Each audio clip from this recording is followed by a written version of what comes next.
Alright, I don't think I've ever done this type of video before, but for reasons, I thought it would be something interesting to do, and that is kind of putting forth, because I think every year for the Goodreads Choice Awards there are 20 books on the long list, and I wanted to put forth about 20 fantasy books that I think will make the Goodreads Choice Awards long list. This is based off on Goodreads. You can go to most popular books, like the top 200 books, and that includes shelving and number of ratings and rating some weird thing that they use to put it together.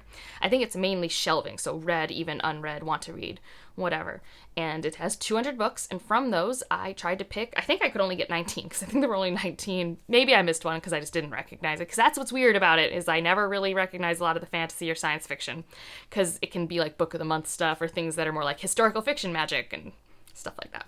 But I decided to go through and kind of highlight the ones I think will make it, if I've read them, maybe casually talk about my thoughts, talk about ones that I might try to read, because I do think one of my goals for this year, potentially, we will see, is to read, if not the entire long list, the entire short list. So maybe trying to, like, before we get to November, read some of these books. Even though, I'll be quite frank, a lot of these were books when I did hear about them, I'm like, I'm probably going to skip that, because that's probably a 3 to 4 star read to me, and I don't need to just only be reading 3 to 4 star reads, unless they, I think they're going to be fantastic and could surprise me. But that said, here I am, I'm thinking about doing this project, so I thought we would just go through it. And we'll start from least likely to most likely. I think that's a little more fun than the other way around, maybe, who knows. The first one I want to talk about, and so this wasn't on the top 200, but I think it has a really good possibility of making it, and that is Thornhedge by T. Kingfisher. It's really been a T. Kingfisher renaissance. Like, I saw their horror book on there, and we're not going to do horror and sci-fi and all that, but even though I liked the horror options, that I saw more than the fantasy, so who knows what that means. But Thornhedge, it's a fairly new book, which is I think why it's not going to be doing as well, but I think it has time to catch up. I think it has time to be shelved more often. I think it has time for ratings to come in. It's a short book, and like I said, it's kind of like T. Kingfisher's time. If you haven't read it, sleeping beauty retelling subversive thing. It's good. I liked it. The next one I'm hoping doesn't make it just because I don't want to read it, and that's The Book That Wouldn't Burn by Mark Lawrence. This was very at the end of that list. He's a very popular fantasy author. He has made the Goodreads Choice Awards before. I haven't heard like the best things about this, but at the same time I also haven't heard the worst. I think it's like one of those stories for people who love stories, which is in theory all of us, but I don't know if it's truly doing anything that makes me want to read it. There are other works by this author that I've been more tempted to pick up, but at the same time I tried his debut like 8 years ago and was just bored to tears. And so because of that initial experience with, yes, he's written more books, yes, he's better than his first book, etc., in a world with so many books I want to read, it's just never been a top priority. And I think people thought this was a standalone, and it's not a standalone, but I'm unsure, and you can correct me in the comments if you want. But that one could make it, but it's at the tail end of the list I was looking at. Bookshops and Bone Dust, I was surprised was pretty high up, especially because I do not think it's out yet, but I think it's just being shelved a lot. And obviously there are ARCs out. Even I have access to an ARC. I haven't read it, but I have access to the ARC. This is one I definitely would read, especially on a cozy weekend. I really did like the first book. This is a prequel to the first book, but I really liked the writing style. It was just so easy to jump into, and I'm hoping this is very similar because I read the first book in like a day, and so that's the energy I want this book to give. The Foxglove King. This is like a book that I was truly not interested in, but it's on the list. I think it was in special books boxes and stuff like that. But this is kind of, I think, a new adult book. Like, it's an adult book, shelved in adult fiction, but I think it has new adult energy in terms of young adult tropes with adult characters. And I think there's necromancy, and I think people tended to like the plot of this, and I think that's mainly why I'm a little nervous, because I'm not very plot driven these days. But, here it is. This one's a fantasy romance, and I don't know if maybe a lot of these things I put on here could not be here if this is the year we finally get a fantasy romance category. I don't think that's happening, but if we did, my list would be completely weird, because there's a lot of fantasy romance on it because it's been having its moment. This is the first of them, really, unless you count Foxglove King, which I don't really. I think people describe that as 50% fantasy, 50% romance. But this is Fall of Ruin and Wrath by Jennifer L. Armentrout. This is the author who did the Blood and Ash series. It looks like a fantasy romance. I don't know the specifics of the plot. I think there's forced proximity. I think that's one of the tropes. Witch King by Martha Wells. I think this is here purely because of the Martha Wells name recognition. I have not seen good reviews for it. But I think it's shelved a lot because, whoa, Donna, what are you trying to break? Okay, she's okay. Nothing's broken, but she's making noises over there. But I think this is shelved because of the murderbotness. But the people who have read it have not been loving it. That's my general perception of this book. So I'd be happy if it didn't make the short list just because I only liked Murderbot anyways. But this does have the advantage of being a standalone. The Fragile Threads of Power by V.E. Schwab. I do think this will make it. I already preemptively have put in a hold, so hopefully I can get it in time. I have read the Darker Shades of Magic trilogy. I do not plan to reread them. I think I know enough. I have retained enough information. And, I liked it enough that I don't mind reading this book, but if it weren't for this project, I probably wouldn't read this book. That's kind of my energy with this series and with V.E. Schwab works in general, having read her entire adult catalog. But I've never disliked them. They're just usually pretty okay experiences for me. And I'm trying to maximize my great experiences, if that makes sense. Sword Catcher. This is the first adult novel by Cassandra Clare, and it looks like another forbidden love story, which is my favorite trope that she utilizes, so it could be fun. And I think Sword Catcher is meant to mean like one of our characters is the body double for the prince.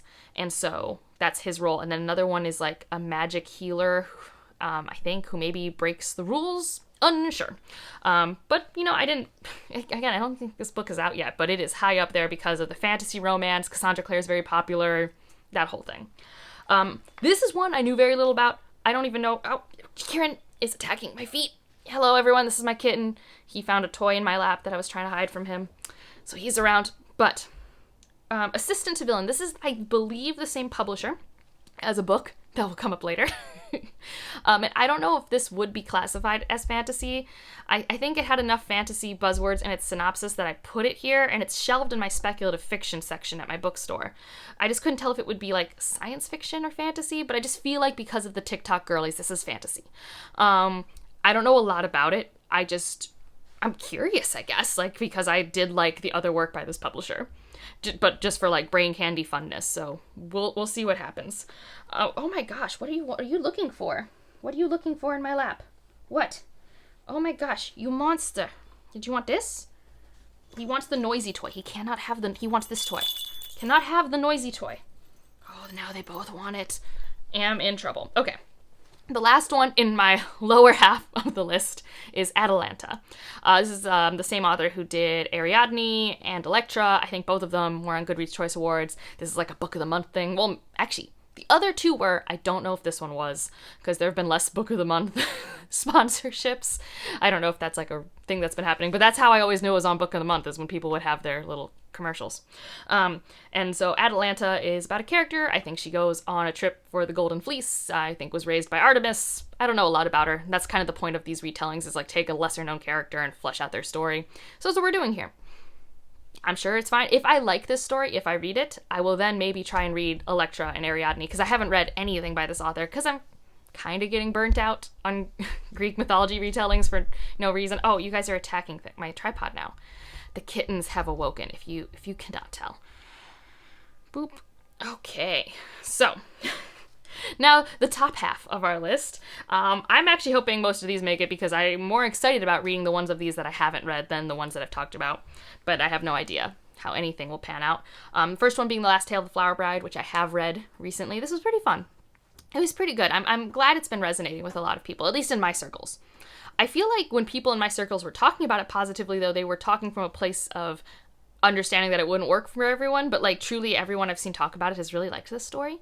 I think the story is very obviously a gothic, mysterious, unsettling work, and I think, it delivers on all the premises it sets up at the beginning. I don't think it's too long. I liked the writing. The audiobook was pretty good. I primarily consumed it through audiobook. This next one, I don't even know what I would do, actually, if this one made it. So I didn't put multiples in the same series, but I did put two by one author because they were two different series. So this is A Soul of Blood and Ash, which is a retelling of Blood and Ash from the male perspective, I think. Now, I haven't read anything in this series. I think there's 1 million books out, maybe 8 or something, a lot of books out. And I don't think I have the time, energy, or want to catch up that far. But because it's a retelling of the first book, can you just read it? someone who's read the series. Let me know in the comments if you are here watching this video. The next one I have is The Adventures of Amina El-Sarafi. Not surprised this was in many book boxes. City of Brass is very popular. I liked this. This was fun, plot-driven fantasy. A Day of Fallen Night. This is Samantha Shannon. I have read Priory of the Orange Tree. This is the prequel to Priory of the Orange Tree. I wasn't going to read it because it's very long, but I'll probably end up reading it for this project because it is popular.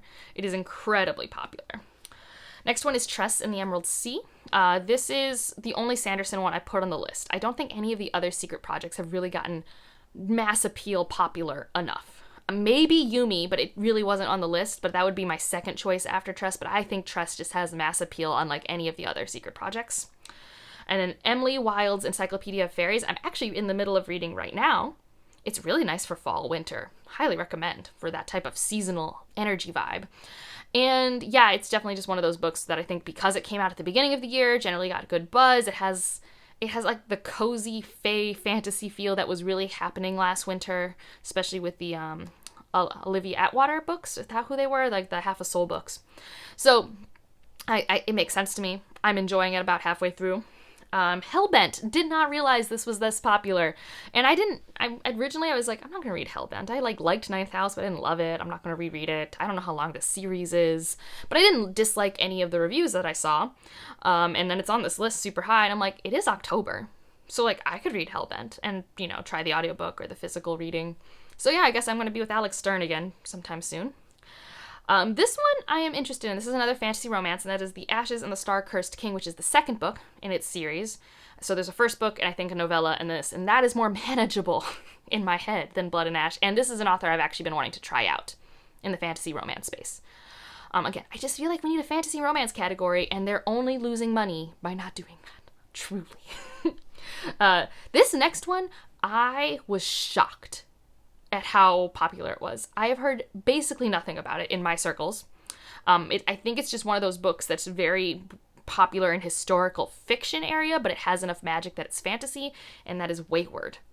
It's one of those where I think we have 3 point of views and 3 different time points. They're all going to intersect in some way. There is definitely witchy, magic-y adjacent things going on, but truly, I remember it came out, but I don't remember anyone talking about it. But this was the second most popular fantasy book I found on that list.